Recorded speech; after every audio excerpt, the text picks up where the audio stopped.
Hello friends, Heidi here from Rain Country. God is good all the time. Well, as promised, I'm coming back to you with a video on how I made that pumpkin bread you were all asking about, where it's shaped like a pumpkin and all that, and also how I've been making the braided loaves. I've only done 2 so far, and I'm going to be making some more bread today. I haven't decided exactly what I'm going to do. I think I'm going to do the pumpkin bread recipe itself and then braid it instead of doing the pumpkin shaped loaf, simply because I really love the flavor and texture of the pumpkin bread itself.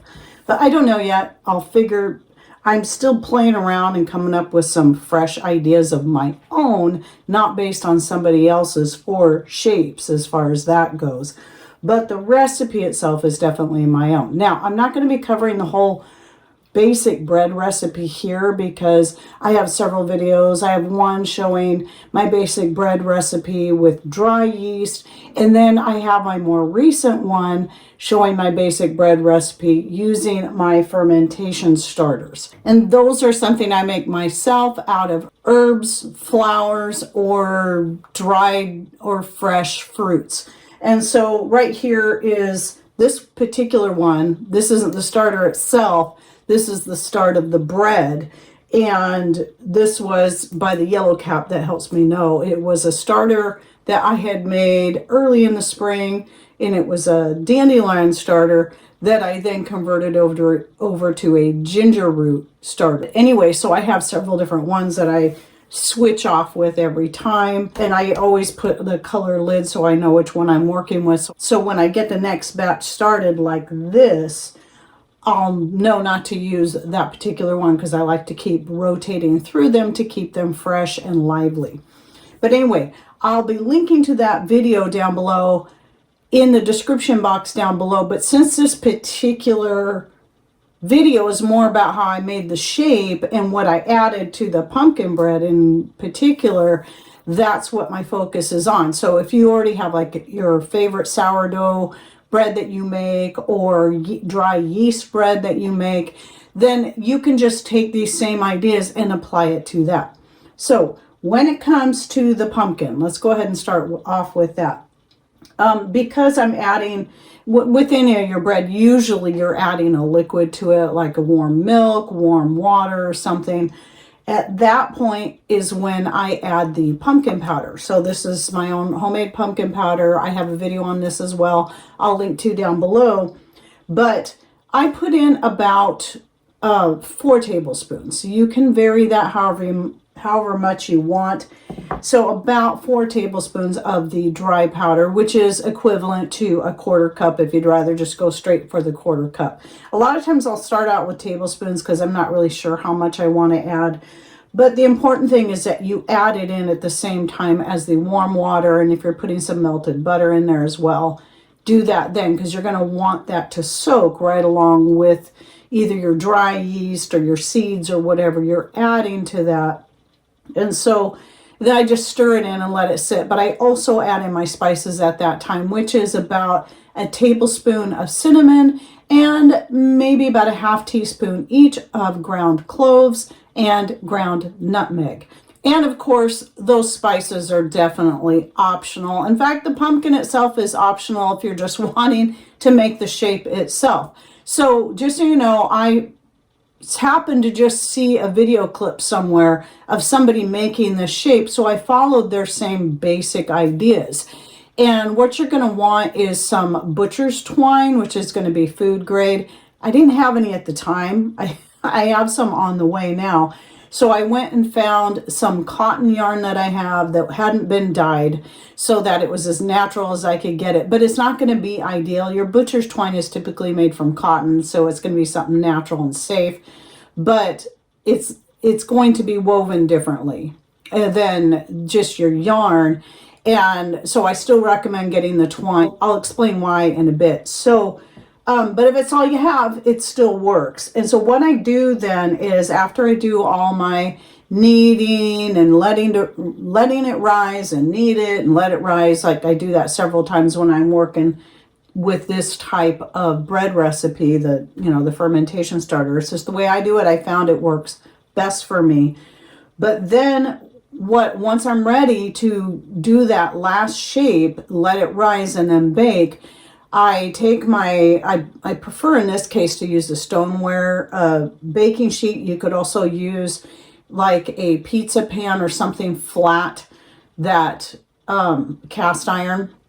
Any of these will work, but instead of using a standard bread pan, usually I use my cast iron bread pans. I don't use that when I'm making this because it might expand out and I want it to hold that nice round shape. And so what I did was I laid out the pieces. In this case, I wanted to just divide it into 6 parts, but you could divide it into 8 parts. If you're going to do 8 parts, then you're going to want to have a total of 4 pieces of the yarn crisscrossed, or the twine, laying on that pan. And I do like to pre-warm my pan. I'll set it on top of my wood stove and just let it get nice and warm. I think that helps with the rise better and also helps it brown better on the bottom. So then I laid the strings out so that it will divide it evenly up into 6 parts.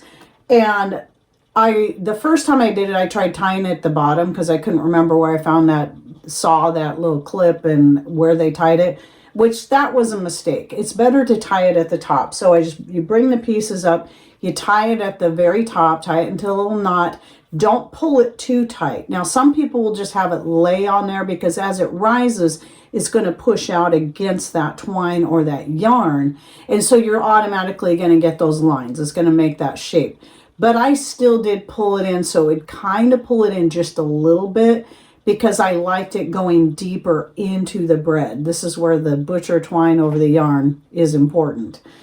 And then at that point, you can also take your segments and just carve whatever shapes in you want. I was doing just kind of another cut. I actually made more segments. That's why I'm doing the 6 parts, which then kind of divided it into 12. But it would look a little different in between, and then just did some little marks to kind of make it look like a leaf, whatever you want to do there. And then I let it rise, covered it, let it rise. And then once it had pretty much got to the size I knew it was going to be, I then bake it for about, I always do now, especially working with this, bake my bread's now at 350 degrees, which means you're going to bake them a little bit longer. Bake it until I know it's got to its full size that it's going to be.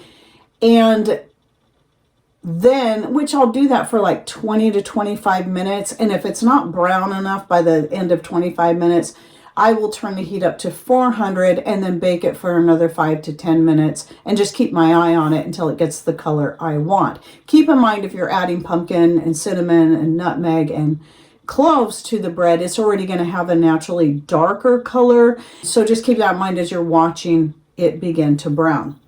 And the thing I like about the shape too is that then when you go to serve it, you can just cut it in little wedges. That's why I like having those little divisions. It makes it just kind of a fun, different way to cut your bread instead of having the slices. Unless, of course, you're wanting it more like sandwich bread. But this is more like just little wedge shapes. I really like that. And, oh, I almost forgot to say, I do add about a quarter cup of organic sugar to that. Now, you can use coconut sugar. And I did both. The first time I did a blend of coconut sugar and organic cane sugar, and then the next time I just used the organic cane sugar. So coconut sugar is going to make it darker yet, but it's not near as sweet. And that is just enough for the size loaf I make to add just a little bit of sweetness without making it super sweet, so that it can still kind of go well with more savory type dishes as well. So that's just going to be a matter of choice. You can add more sugar if you really want more of a sweet pumpkin bread. And then at that point, once it's done baking, you leave the strings on while it's baking. Then you're going to want to cut them off, and try to cut them off right away. It can be a little hard because the bread's going to be hot, and so you just get your scissors under there, just snip it, and then pull it off. And you may have to pull it through if it's deep into the bread, and that's where the butcher's twine is going to be better, because the cotton yarn kind of wants to separate and possibly leave pieces behind, which isn't great. But I actually didn't have too much of a problem when some of those wanted to kind of stay behind it, just pulling those out. So then the next step I do is I have some melted butter that I brush over the whole loaf. That's going to make it just kind of bring out the color and just give it a nice flavor all the way around and a nice look. Now you can do an egg wash. Some people prefer doing egg washes to keep it kind of shiny and hold in the freshness. I've done that. I haven't done that in years because the last time I did something with the egg wash, Patrick just really hated the whole egg wash thing. So I never do that. I just use melted butter instead. And then all I did was for the stem was simply take one of my cinnamon sticks and then just snap it in half. You could put the whole cinnamon stick in there, but I usually break them in half anyway when I'm going to make tea, and then just push it down the top. That's why you want to do all this when it's warm, because it's going to push down in the top much easier. And then once it's cool enough to start cutting, or you can start cutting it right away if you can't wait, but it's going to be better if you wait until at least it cools down some. And then you can just serve it up. Again, the thing I like about the pumpkin is that any of your squash powders, like right here, I have zucchini powder. It does the same thing. You know, zucchini I grew, dehydrated, powdered up, is that it just lends a softness to the bread that I don't really get when I'm using just flour instead. And so I really like using the squash powders for that, in particular the pumpkin, but the zucchini is great too. You can use any kind of squash that you grow or buy that you really like. It could be butternut, it could be acorn, any of those. So now let's get on to the braided loaf. So the first loaf I made, since I had never tried making a braided loaf of bread. I knew how to braid just 3 strands. I've never tried to braid any kind of braid for more than 3 strands. So I started with that. I liked that so much, but really preferred the look of the like 4 and 5 strand bread. So decided on the next one to do 4 strands. So I had to relearn how to braid basically, because I've never braided anything more than 3.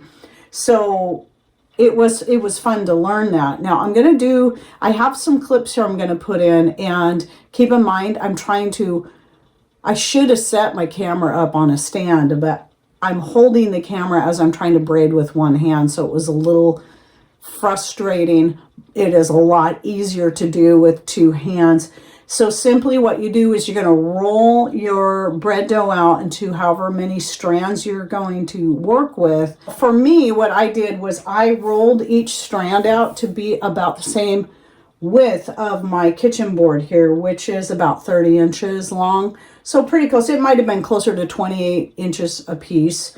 And then when you're ready to braid them, you want to lay them out and then pinch the top, press the tops together so they're stuck well.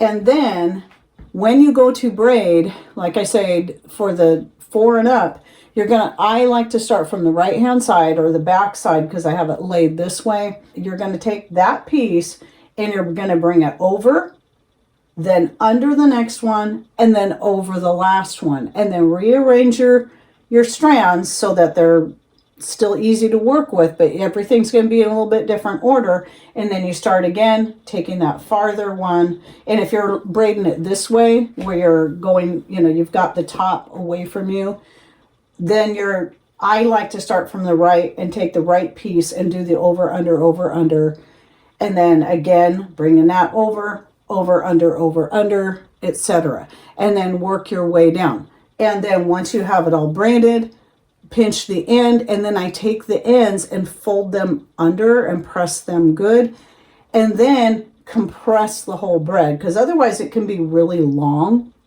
But I liked having the longer pieces so I could have more of that whole braiding action in there, and then just simply scrunch it together so it compresses and then makes it also a little taller rather than long and skinny, unless you want it that way.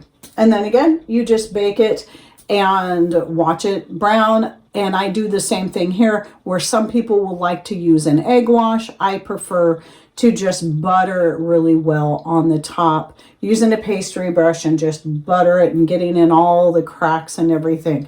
Now, one thing I kind of enjoy about the braided bread, while you can, especially once it's cooled, you can actually cut it into slices. Because I put so much butter in there, it does want to separate and come apart, where egg wash would probably help it hold together better and be in just slices. I like the fact that I can use it more like a pull-apart bread, sort of like monkey bread, the way monkey bread is. If you've ever seen or made monkey bread, where you take the pieces, you dip them in butter. We always did it where you just dip the pieces in butter, but some people will dip them in butter and then cinnamon sugar. But we had it more as just a buttered bread. And then you pile it together and then you bake it and then you just pull the pieces off. And that's kind of how I like to eat the braided bread. But again, you can do the slices. I just recommend in that case that you do the egg wash instead of the butter on the top. And I have some ideas of my own that I'm going to be working on. And I might still change my mind on how I'm doing my bread today. I do know I just really am in the mood for the pumpkin. But I might do the shape a little bit different. I'm still thinking about, do I want to do a braided loaf or do I want to go with this idea I've got burning in my head? But whatever I decide to do, and some other ideas I have that will be coming up, I'll be doing some more updates on this down the road as I'm just having fun trying to be creative and come up with some different ideas for the bread, just to keep it interesting and fun. So I hope you enjoyed my video on that. You found the clips and the photos and whatnot helpful, and my explanation. And if there's anything I forgot to say, please just ask questions down below, and I'll try to clarify that for you. Any thoughts, ideas you'd like to share, some of your favorite shapes you like to make. I've seen some really cute animal shapes that some people make. Please share those in comments down below to help give the rest of us some more ideas. And don't forget to check out the links I'll be putting in the description box down below. And thanks for watching. Take care and God bless.